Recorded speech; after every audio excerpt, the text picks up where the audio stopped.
평화를 빕니다. 주님의 평화를 빕니다. 오늘 말씀은 화평하게 하는 자라는 제목으로 하나님의 말씀 전하도록 하겠습니다. 오늘 말씀의 키워드는요, 화평입니다. 화평이라는 단어를 이 머릿속에 넣고 묵상해 봤더니 평화라는 단어가 떠오르게 되었습니다. 둘의 차이가 무엇이 있을까요? 둘 다 벼화자가 들어가게 됩니다. 벼화자에는 입구자가 들어가 있어서요, 벼를 골고루 나누어 먹으면 화평과 평화를 이룰 수 있다라는 뜻이 될 수 있습니다. 그런데 다른 의미도 있습니다. 화평은 상태를 의미하고요, 평화는 동적인 것을 의미한다라는 것이죠. 화평의 반대말은 전쟁이고요, 평화의 반대말은 전쟁도 포함하지만 개인적인 불안을 뛰어넘는 것, 또 사회적인 안정을 도모하는 것, 그런 것을 뜻한다라는 사실입니다. 우리가 잘 알고 있는 샬롬은 어떤 의미가 들어가 있을까요? 이러한 기본적인 의미에 덧붙여서 하나님께서 창조하신 창조물의 피조세계까지 그 화평과 평화의 의미가 같이 함께 들어가 있다는 사실입니다.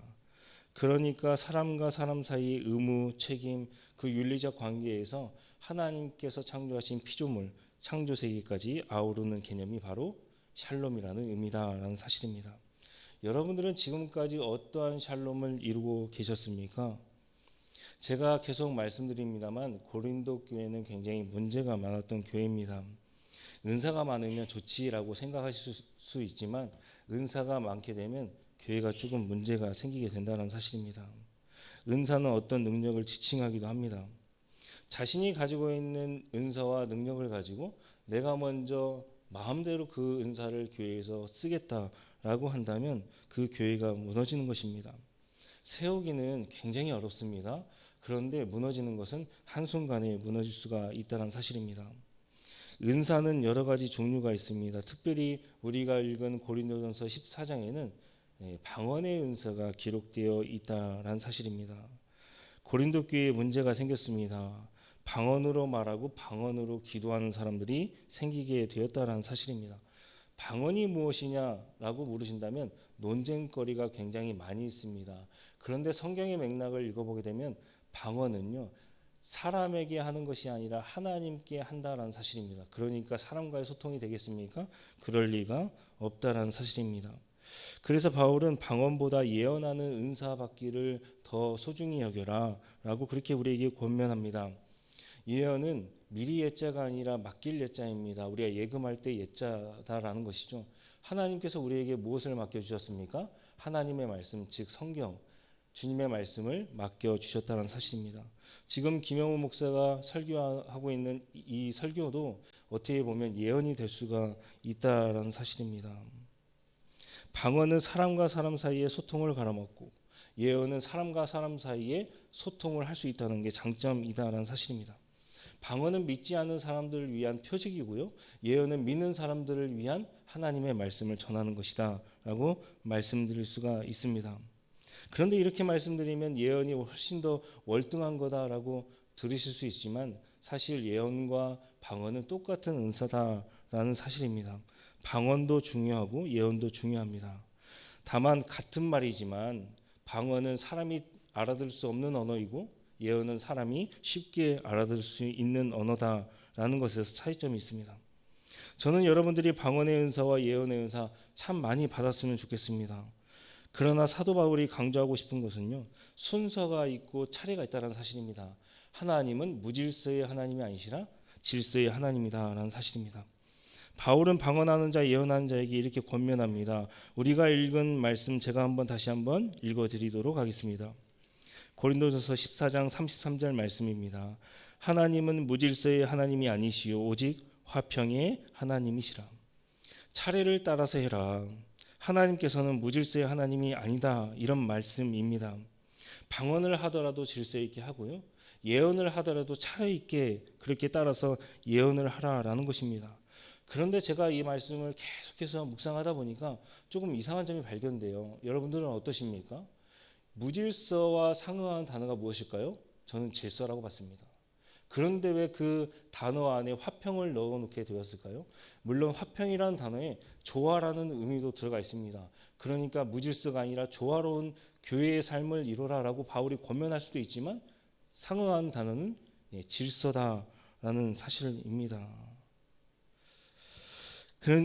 그러니까 제가 봤을 때는 바울이 말했던 은사 중에서도 화평의 은사가 있더라라는 겁니다. 제가 이렇게 말씀드리면 좀 무리가 있을까요? 교회는요, 화평하게 하는 사람들의 은사가 많아야 그 교회가 잘 된다는 사실입니다. 그것을 기본의 바탕을 두고 예언도 하고 방언도 말하라라는 것이 바울의 요지가 아닐까요? 교회에서 화평을 맛보지 못했는데 어떻게 세상에 나아가서 하나님께서 주시는 화평을 말할 수가 있겠습니까? 교회는 이 땅 가운데 가장 먼저 하나님의 나라가 이루어지는 곳이어야 되고요. 또 하나님께서 말씀하신 그 화평이 이루어지는 것이 바로 교회다라는 사실입니다. 여러분들은 우리 교회에서 샬롬, 하나님께 주시는 그 화평을 충분히 누리고 계십니까? 이런 분들은요, 하나님께 복받은 자들이다라고 저는 감히 드릴 수가 있다는 사실입니다. 그런데 왜 바울은 화평을 강조했을까요? 그것은 바로 예수님께서 이 땅에 화평의 사도로 오셨기 때문에 그렇습니다.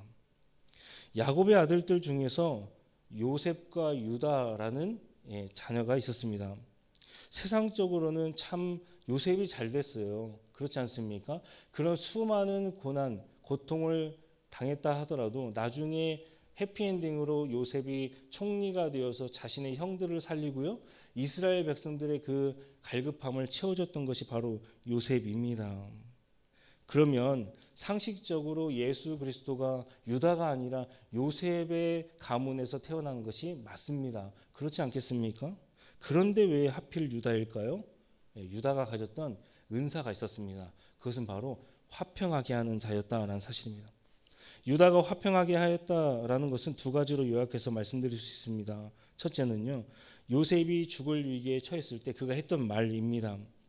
원래 형들은요, 요셉을 은 20냥의 애굽 상인에게 팔려고 생각했던 것이 아닙니다. 그를 죽이려고 했습니다. 그렇지 않습니까?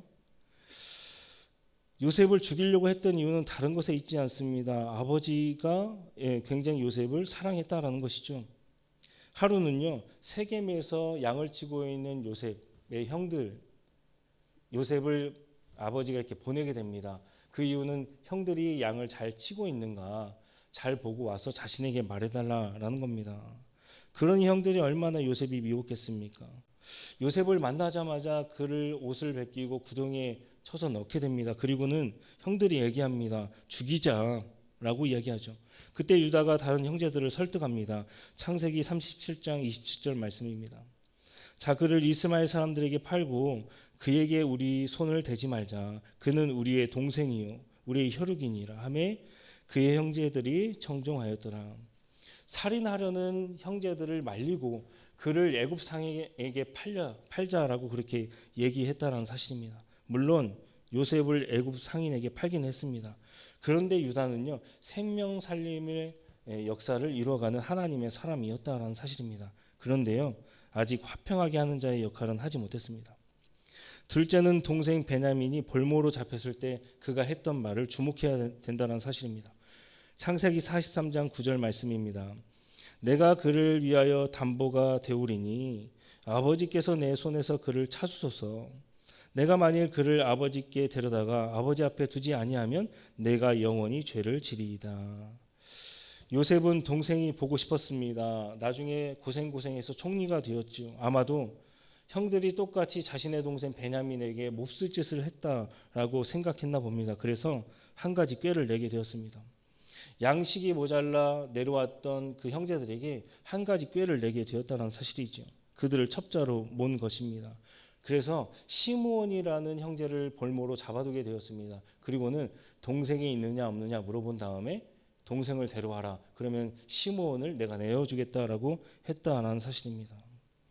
요셉은 베냐민을 요구했고요. 이미 시므온은 볼모로 잡혀있는 상태입니다. 그때 유다가 무엇이라고 고백합니까? 아버지에게 이렇게 고백합니다. 만약 문제가 생긴다면 내가 동생 대신에 볼모로 담보로 잡혀 있겠습니다 라고 했다라는 것이죠. 요셉은 다시 한번 꾀를 내게 됩니다. 두 번째 형제들이 애굽으로 내려와 양식을 구하게 되지요. 두 번째 양식을 구해서 집으로 돌아가는 베냐민 그 형제의 자루에 돈을 넣게 되었습니다. 그렇게 해서 베냐민을 자신의 곁에 두고자 했던 요셉의 생각이었습니다. 한참 길을 가는데 요셉의 청지기가 나타나서 이렇게 수색을 하게 됩니다. 그런데 마침 베냐민 자루에 돈이 들어있게 되었다는 사실이죠. 그때 다시금 유다가 요셉에게 이렇게 고백합니다. 창세기 44장 33절 말씀입니다. 이제 주의 종으로 그 아이를 대신하여 머물러 있어 내 주의 종이 되게 하시고 그 아이는 그의 형제들과 함께 올려 보내소서. 그가 처음에 아버지에게 했던 고백처럼 자신이 담보가 되고 볼모가 되겠다라고 그렇게 이야기합니다. 왜 유다는 이렇게 말하는 것일까요? 그는 아버지의 마음을 굉장히 잘 알았던 효자였다라는 사실입니다. 이미 야곱은 요셉이 죽은 것으로 생각했습니다. 이번에 베냐민까지 잃게 된다면 아버지가 죽을지도 모른다라는 마음이 있었습니다. 만약 베냐민까지 잃게 된다면 그의 아버지가 죽을 것이다 라는 것이 불보듯 뻔한 일입니다. 야곱은 하나님을 상징합니다. 요셉은 예수 그리스도를 상징한다고 저는 보았습니다. 하나님께서는 그 외아들 우리 주 예수 그리스도를 이 땅 가운데 보내셨습니다. 예수님은 십자가에서 절규하셨습니다. 엘리 엘리 나박 사박다니 나의 하나님 어찌하여 나를 버리십니까? 이 세상 말씀으로 창조하신 하나님께서 단 한마디도 하지 않으셨다는 사실입니다. 한국어에서는 각종 상황에 붙여줄 수 있는 단어들이 있습니다. 그런데요, 부모가 죽으면 그것에 합당한 용어가 있지요. 자녀가 죽으면 그것에 맞는 합당한 용어가 있을까요?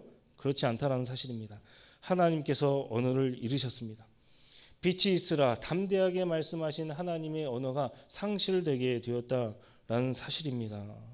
왜 그럴까요? 하나밖에 없는 소중한 외아들을 십자가에 내어줄 때 하나님께서는 말씀을 잃으셨습니다. 유다는 아버지의 마음을 너무나도 잘 알고 있었습니다. 베냐민이 없다면 아버지가 죽을 것이다 라는 것입니다. 그래서 베냐민이 아니라 자신이 대신 담보물이 되고 볼모로 잡혀있게 되었다라고 선언한 것입니다. 화평은요, 하나밖에 없는 가장 소중한 그 하나님의 아들 예수 그리스도를 아주 힘겹게 내어주신 하나님의 마음을 알아가는 것, 그런 사람들만 화평하게 할 수 있다라는 사실입니다. 유다는요, 아버지의 마음을 굉장히 잘 읽었습니다. 예수님은 어떠했을까요? 주님, 가능하시다면 이 잔을 내게서 옮겨주십시오라고 그렇게 기도했습니다. 그래는 끝끝내 하나님의 마음을 알아 하나님께서 원하시는 십자가의 길로 가게 되었다라는 사실입니다. 아버지의 마음을 가장 잘 읽어내는 사람이 화평하는 자로서 살 수 있게 된다는 사실입니다. 여러분들은 어떠하십니까? 아버지의 마음을 읽고 저 사람 대신 내가 대신 담보물이 되겠다라고 그렇게 고백하고 계십니까? 우리의 관점으로 따지자면요, 유다보다는 훨씬 더 요셉이라는 사람을 통해서 예수님께서 이 땅 가운데 오시는 것이 훨씬 더 이성적이고 합당한 일입니다. 그러나 하나님께서는 유다를 선택하셨다라는 사실입니다. 그 이유의 근저는요, 그가 가진 화평의 은사 때문에 그랬다라는 사실입니다. 오늘 여러분들의 삶에 하나님께 주시는 샬롬이 있기를 소망합니다. 여러분들의 가정과 직장과 삶에서 하나님께서 누릴 수 있는 그 화평의 은사가 있기를 간절히 소망합니다. 기도하겠습니다. 언제나 말씀으로 함께하여 주시는 아버지 하나님, 하루의 첫 시작을